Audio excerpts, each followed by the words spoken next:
Olá e bem-vindos a mais uma análise. Hoje, o material que a gente recebeu nos joga assim de cabeça no coração do direito constitucional.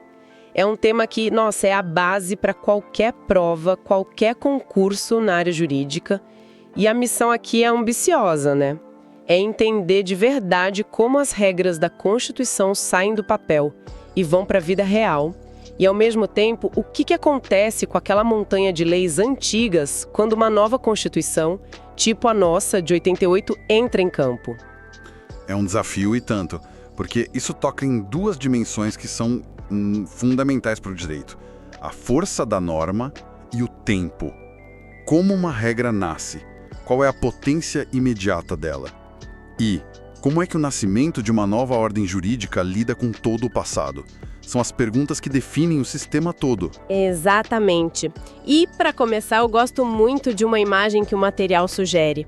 Pensa na Constituição como a lei suprema, né?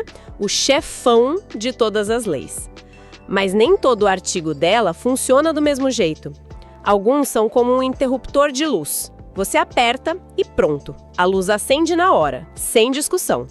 Outros são mais, sei lá, uma promessa de que a fiação vai ser instalada um dia, para que no futuro a gente tenha luz. É essa diferença de potência que a gente vai desvendar primeiro. Perfeito. Essa classificação da potência das normas, que a doutrina vai chamar de aplicabilidade ou de eficácia, é a primeira ferramenta para qualquer pessoa que vai interpretar a Constituição. Sem ela, o texto parece uma coisa só, um bloco único, mas na verdade ele é cheio de engrenagens diferentes, que funcionam em tempos diferentes. Certo. Então vamos começar pelo mais simples, o tal do interruptor de luz. As normas de eficácia plena. Pelo que eu entendi dos textos, são aquelas que já nascem prontas, 100% operacionais desde o primeiro segundo. Elas não dependem de nenhuma outra lei para funcionar, é isso. É isso, elas são autossuficientes, autoaplicáveis. Um exemplo ótimo que as fontes trazem é o artigo 19 da Constituição. Aquele que proíbe o Estado de criar religiões ou de financiar igrejas ou de ter qualquer tipo de relação de dependência com elas. A regra é clara, é direta, não precisa de regulamentação nenhuma. No dia 5 de outubro de 88, essa proibição passou a valer. Integralmente. Ponto final. E aqui tem uma distinção que eu achei fundamental. O material fala em eficácia jurídica versus eficácia social. A jurídica é essa capacidade da norma de estar, digamos, pronta para usar, certo? A social é se o povo na rua de fato obedece à regra. Exatamente. Uma norma de eficácia plena, ela tem eficácia jurídica imediata, integral e direta. Ela já pode ser exigida nos tribunais.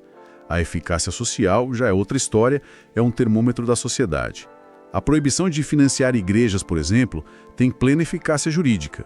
Agora, se ela é burlada na prática em algum município pequeno, bom, isso é um problema de eficácia social, de fiscalização, mas não invalida a força jurídica da norma. Entendido.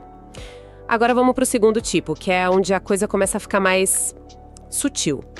As normas de eficácia contida. Vamos. O material diz que elas também nascem prontas, produzindo todos os seus efeitos igual às plenas, mas tem um porém.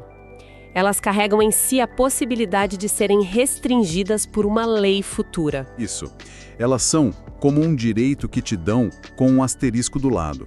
O exemplo mais clássico, que está em todas as fontes, é a liberdade de profissão, no artigo 5º. O texto diz: é livre o exercício de qualquer trabalho, ofício ou profissão. Se parasse aí, seria uma norma de eficácia plena. Só que ela continua: atendidas as qualificações profissionais que a lei estabelecer. Esse finalzinho é a chave de tudo. Peraí, mas isso parece uma brecha perigosa. Quer dizer que o direito é livre, mas aí o Congresso pode, em tese, criar tantas exigências que na prática torna impossível exercer a profissão. Eles poderiam usar essa contenção para anular o direito. Essa é a tensão crítica do conceito. E a sua pergunta é excelente. Em teoria, sim, haveria esse risco. Mas na prática, o Judiciário, principalmente o STF, estabeleceu limites para essa contenção. A restrição que a lei impõe precisa ser razoável, proporcional ao objetivo que se busca, entende? Por exemplo, exigir diploma e registro no conselho para um médico é razoável, protege a saúde pública. Mas exigir, sei lá, um doutorado em física quântica para ser pabeu seria uma restrição totalmente desproporcional e com certeza seria declarada inconstitucional. A lei pode conter, mas não pode estrangular o direito. Ah, bom. Então a lei não dá a partida no direito, ela só coloca alguns limites razoáveis na estrada. E enquanto essa lei não existe, a liberdade de exercer a profissão é total, certo? Exato. A norma já é aplicável desde o início.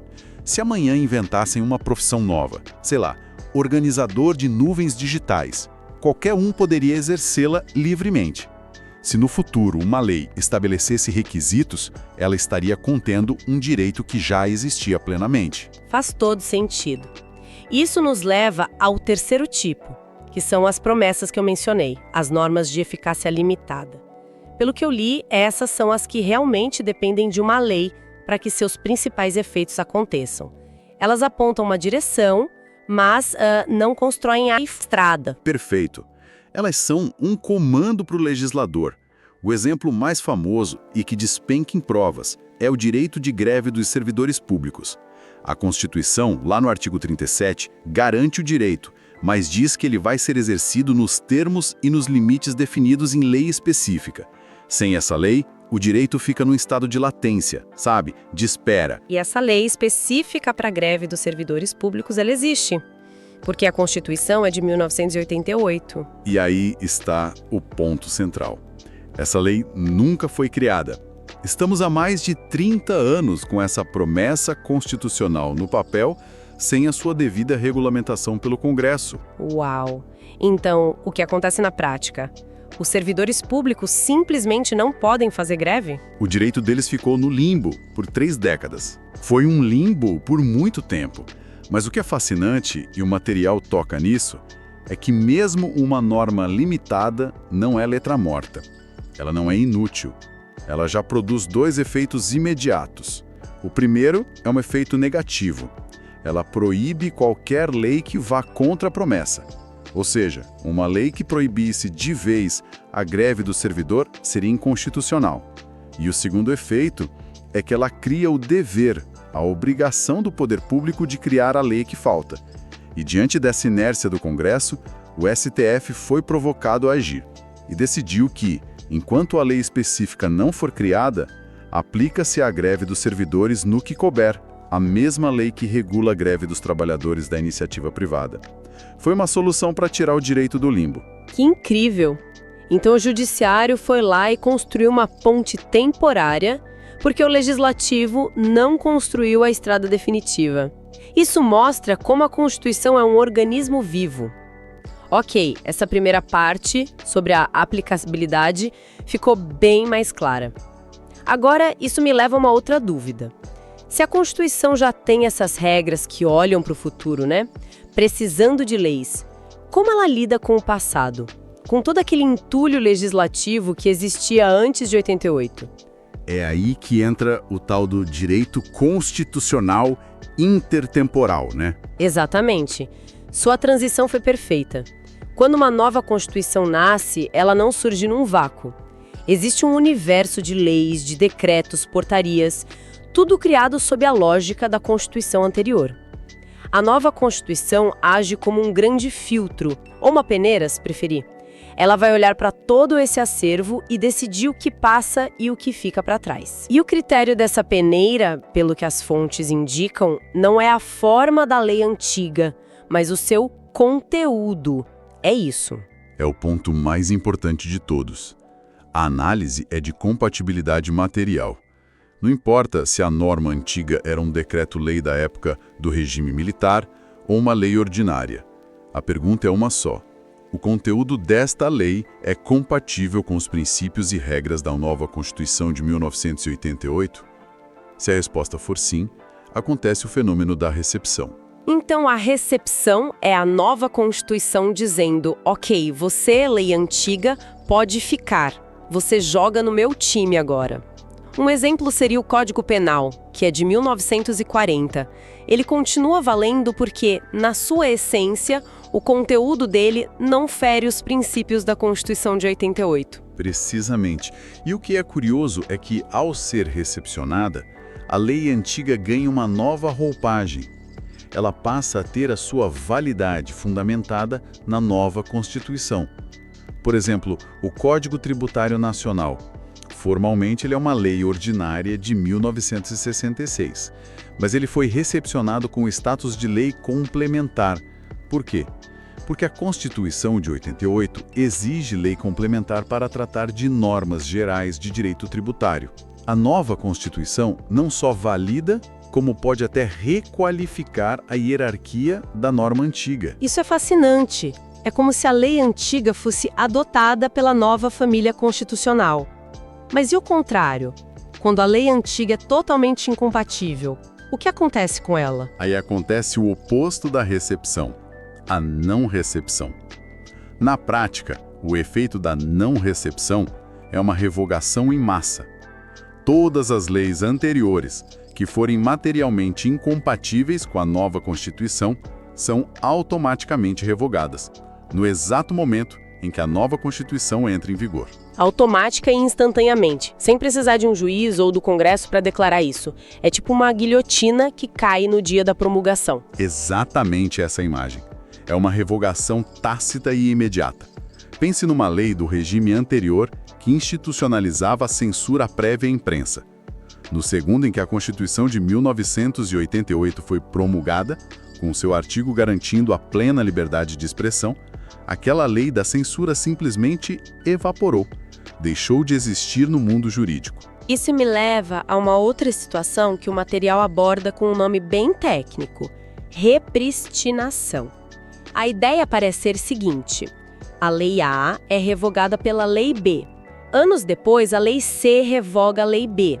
A pergunta é, a Lei A, que estava morta, ela volta à vida? Essa é a questão. E a regra geral no direito brasileiro é um sonoro não. A repristinação não é automática. Se fosse, criaria uma insegurança jurídica gigantesca, né? Imagine leis ressuscitando sem que ninguém percebesse. É como se fossem zumbis legais. Você mata uma lei, depois mata a lei que a matou, e de repente a primeira lei sai do túmulo sem ser convidada.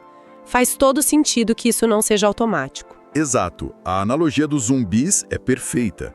Para que a Lei A, zumbi, volte a valer, a Lei C precisaria dizer isso com todas as letras. Fica restaurada a vigência da Lei A. Isso se chama repristinação expressa. Sem essa declaração explícita, a lei revogada continua revogada. O passado fica no passado. Certo. Colocando tudo isso junto, se a gente tivesse que extrair as ideias centrais para quem está estudando, o que seria essencial não esquecer? Me parece que, primeiro, sobre aplicabilidade, é vital entender que a Constituição tem diferentes velocidades. As normas plenas são imediatas, as contidas também, mas admitem um freio, e as limitadas precisam de um motor extra, que é a lei. E entender essa diferença muda tudo. Uma norma plena já te dá um direito que você pode exigir hoje no tribunal. Uma contida também, mas sabendo que ele pode ser modulado. Já a limitada te dá a base para lutar pela criação da lei que falta, como vimos no caso da greve. E o segundo grande ponto, sobre o tempo, é que a Constituição de 88 agiu como essa grande peneira, né? O que era compatível foi recepcionado e continuou valendo, com uma nova roupagem. O que era incompatível foi revogado na hora, virou pó, e uma vez revogada, a lei não volta dos mortos sozinha. O que eu acho mais poderoso nisso tudo é perceber a Constituição não como um documento histórico estático guardado num museu. Ela é uma força ativa, uma força transformadora. Ela não só dita as regras do jogo para o futuro, como ela também arruma a casa, olhando para todo o passado jurídico e decidindo o que fica e o que vai embora. É a manifestação mais clara da sua supremacia. Ela é o sol em torno do qual todo o sistema legal, passado e futuro, orbita. Uau! Nessa nossa conversa, sinto que a gente foi muito além das definições. Vimos como as normas ganham vida, as tensões que elas criam, e como essa força da Constituição redesenha todo o mapa legal. É um mecanismo cheio de detalhes, mas que tem uma lógica muito poderosa por trás. Sem dúvida. Exploramos como a Constituição muda a lei formalmente, seja por recepção, seja por revogação. Mas, para deixar uma reflexão final, as fontes que a gente analisou também sugerem que existe uma forma ainda mais sutil e contínua pela qual a Constituição se transforma, sem que uma única vírgula do seu texto seja alterada. É o fenômeno da mutação constitucional. A interpretação de um artigo vai mudando com o tempo para se adaptar à evolução da sociedade. Fica a pergunta: como que o significado de uma regra pode se transformar tão radicalmente, mesmo que as palavras no papel continuem exatamente as mesmas? Isso nos mostra que a vida da Constituição pulsa muito, mas muito além do texto impresso.